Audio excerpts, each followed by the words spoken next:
श्रीमद्भागवतम शास्त्रम कलौ कीरेण भाषितम।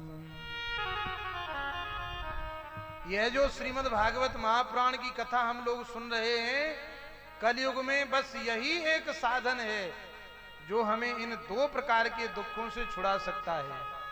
प्रेम से कहिए जय श्री राधे। अब सूत जी महाराज बोले, परीक्षिते कथा वक्तुम सभायाम संस्थिते सुखे सुधा कुंभम गृहीत्वैव देवास्तत्र समागमन्। मैं जो तुम्हें श्रीमद् भागवत महापुराण की कथा सुनाने जा रहा हूं, ऋषियों, मैं पहले ये बता दूं कि ये कथा है क्या। राजा परीक्षित को 7 दिन की मृत्यु का जब शाप लग गया, तब सुखदेव जी महाराज राजा परीक्षित को 7 दिन की भागवत सुनाने के लिए बैठे, तो देवताओं को पता चल गया।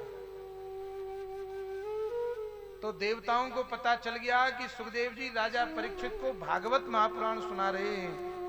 तो देवता लोग स्वर्ग का अमृत लेकर, कलश में भरा हुआ था स्वर्ग का अमृत, और वह अमृत का कलश लेकर सुखदेव जी के पास तुरंत आ गए। सुखदेव जी ने देखा कि देवताओं तुम यहां क्यों आए, क्योंकि एक बात मैं आपसे निवेदन करूं कि भागवत महापुराण की कथा स्वर्ग में नहीं होती है।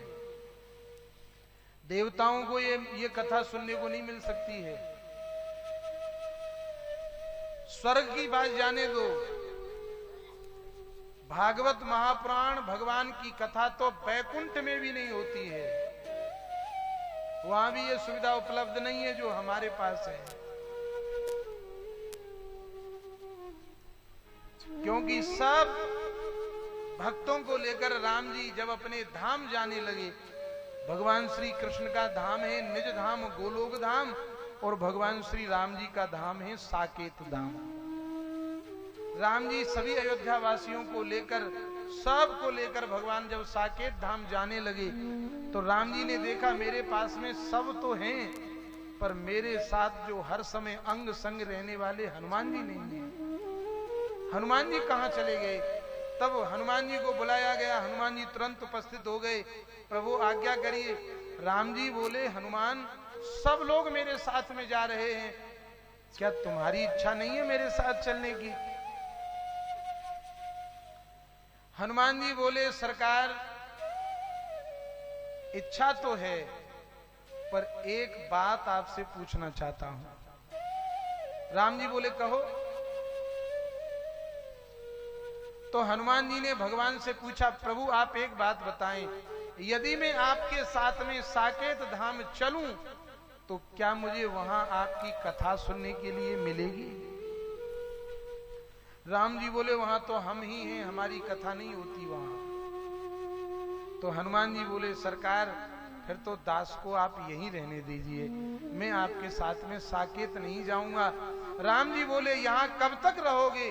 बोले, जब तक आपकी कथा इस धराधाम पर चलती रहेगी तब तक मैं इस धरती पर ही रहूंगा, और जिस दिन आपकी कथा का होना बंद हो जाएगा उसी दिन मैं इस धराधाम को छोड़ दूंगा। क्योंकि रामचरित सुनवे को रसिया, रामचरित सुनवे को रसिया, रामचरित सुनवे को रसिया, राम लखन सीता मन बसिया, राम लखन सीता मन बसिया, रामचरित सुनवे को रसिया, राम लखन सुनवे को रसिया, राम लखन सुनवे को रसिया। तो हनुमान जी महाराज बोले, मैं तो यहीं रहूंगा भगवान। कब तक रहोगे? जब तक आपकी कथा चलती रहेगी। देवताओं ने देखा कि मौका अच्छा है, तुरंत स्वर्ग में से अमृत का कलश लेकर के आए और सुखदेव जी के पास में आकर के बोले, महाराज आप एक काम कर लीजिए। क्या? कि ये जो स्वर्ग का अमृत है, ये अमृत राजा परीक्षित को पिला दो। क्यों? इन्हें 7 दिन की मृत्यु का शाप लगा है। और ये जो भागवत रूपी अमृत है ना, ये आप हमको पिला दीजिए। राजा परीक्षित अमर हो जाएंगे और हमें भागवत महापुराण सुनने को मिल जाएगी। सुखदेव जी महाराज समझ गए। और लेकिन अब राजा परीक्षित की परीक्षा हो रही है। राजा परीक्षित की परीक्षा हो रही है कि राजा परीक्षित श्रोता कच्चा है कि पक्का है। ध्यान देना, कथा तो सब लोग सुनते हैं, सब लोग भगवान को मानते हैं, लेकिन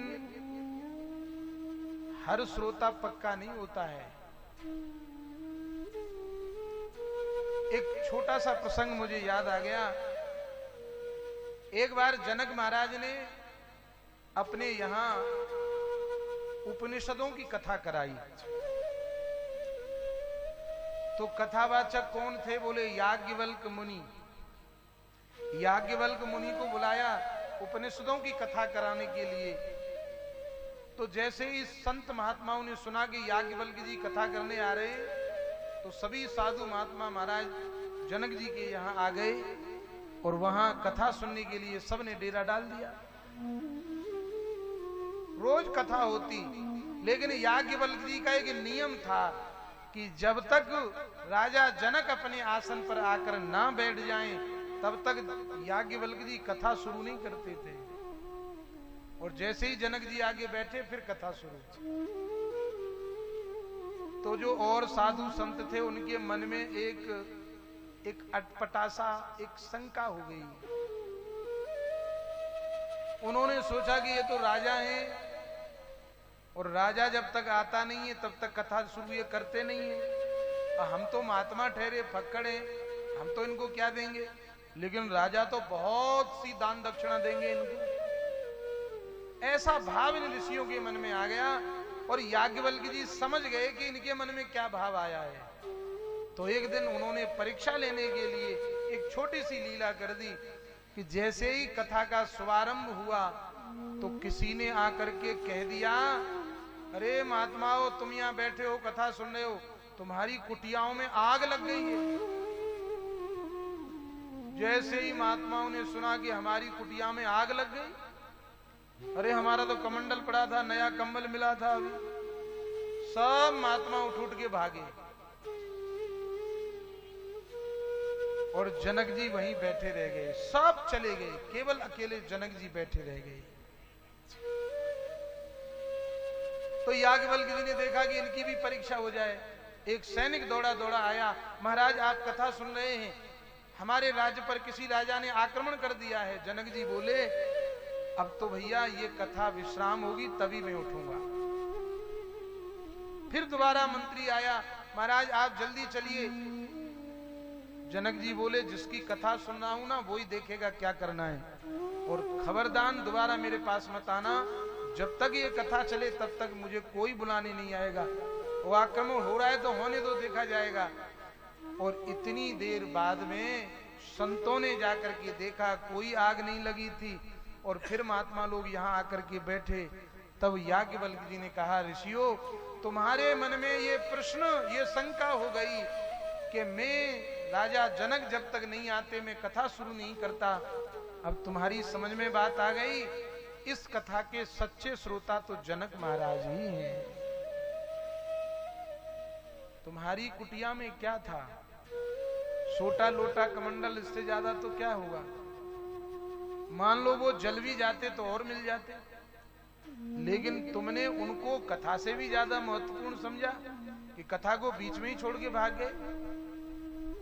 और राजा जनक राजा हैं, इनके ऊपर बहुत जिम्मेदारी है, ये जा भी सकते थे, लेकिन इनका कथा के प्रति इतना समर्पण का भाव कि ये कथा के बीच में से उठ कर के नहीं गए।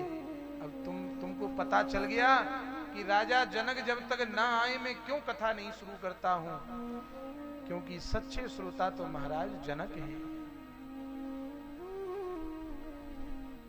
कथा तो सब लोग सुनते हैं, लेकिन कथा के प्रति समर्पण का भाव कितना है ये तो किसी किसी में होता है। राजा परीक्षित की भी परीक्षा ली है सुखदेव जी महाराज ने, और राजा परीक्षित के सामने दो विकल्प रखे गए। बोलो राजन, तुमको कथा सुननी है कि अमृत पीना है? स्वर्ग का अमृत पीना है तुम्हें कि भागवत अमृत पीना है? दोनों अमृत में से कौन सा अमृत पीना है? तो राजा परीक्षित ने कहा गुरुदेव, अब राजा परीक्षित भी तो पांडवों के वंशज हैं, अर्जुन के पौत्र हैं राजा परीक्षित। जैसे अर्जुन के सामने भगवान ने दो विकल्प रखे थे, दोनों दुर्योधन और अर्जुन दोनों मांगने के लिए गए, तो भगवान ने पहले अर्जुन से कहा, अर्जुन तुम मांगो, तुम्हें क्या चाहिए? एक तरफ मेरी नारायणी सेना है अस्त्र शस्त्रों से सुसज्जित, और दूसरी तरफ मैं अकेला हथियार भी नहीं उठाऊंगा, बोलो तुम्हें दोनों में से क्या चाहिए? मेरी नारायणी सेना चाहिए कि तुम्हें मैं? अर्जुन ने हाथ जोड़ करके कहा, हे गोविंद, आप नारायणी सेना की बात करते हो, यदि कोई मुझसे कहे कि हे अर्जुन, एक तरफ तीनों लोक हैं और एक तरफ केवल भगवान है, तो हे सरकार, मैं आपका ही चयन करूंगा, मुझे तीनों लोकों से कोई प्रयोजन नहीं है, मुझे क्या करना है अब नारायणी सेना का? आप जहां हैं मेरे लिए वही सेना है। आप कुछ मत बोलो, कुछ मत करो, तो भी मुझे आप ही चाहिए। भगवान बोले ठीक है, और वही अर्जुन का पौत्र है राजा परीक्षित, उनके सामने भी यही धर्म संकट खड़ा हो गया। सुखदेव भगवान बोले, बोलो राजन, तुम्हें स्वर्ग का अमृत चाहिए कि भागवत रूपी अमृत चाहिए? दोनों में से तुम्हें क्या चाहिए? राजा परीक्षित ने कहा, गुरुदेव आप बस एक बात बताने की कृपा करें, स्वर्ग का अमृत यदि मैं पीऊंगा तो मुझे क्या होगा, क्या मिलेगा? और यदि भागवत रूपी अमृत पीऊंगा तो मुझे क्या मिलेगा? इन दोनों में अंतर क्या है? सुखदेव जी बोले, राजन, स्वर्ग का अमृत पियोगे तो तुम्हारी उम्र बहुत लंबी हो जाएगी, लेकिन मरना तो तुमको फिर भी पड़ेगा। हमारी उम्र की अपेक्षा देवताओं की उम्र बहुत लंबी है, लेकिन मरना तो फिर भी उनको भी पड़ता है। कबीर जी कहते हैं कि कबीरा यह मुर्दन को देश। ध्यान रखना, ब्रह्मा जी को भी एक दिन मरना पड़ता है।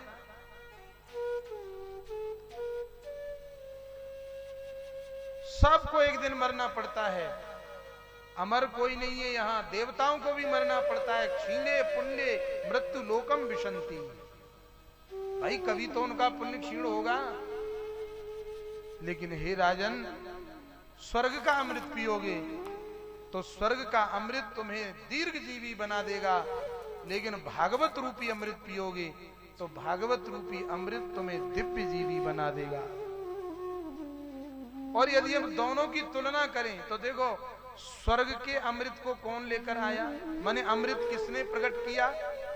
अमृत को लेकर भगवान आए, और भागवत रूपी अमृत को लेकर भगवान के भक्त आए। इसीलिए शास्त्रों में भगवान से ज्यादा महिमा भगवान के भक्त की है।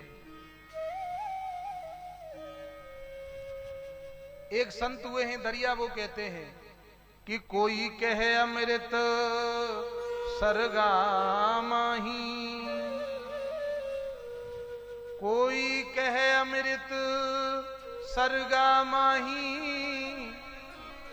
देव पिए क्यों खिर खिर जाही।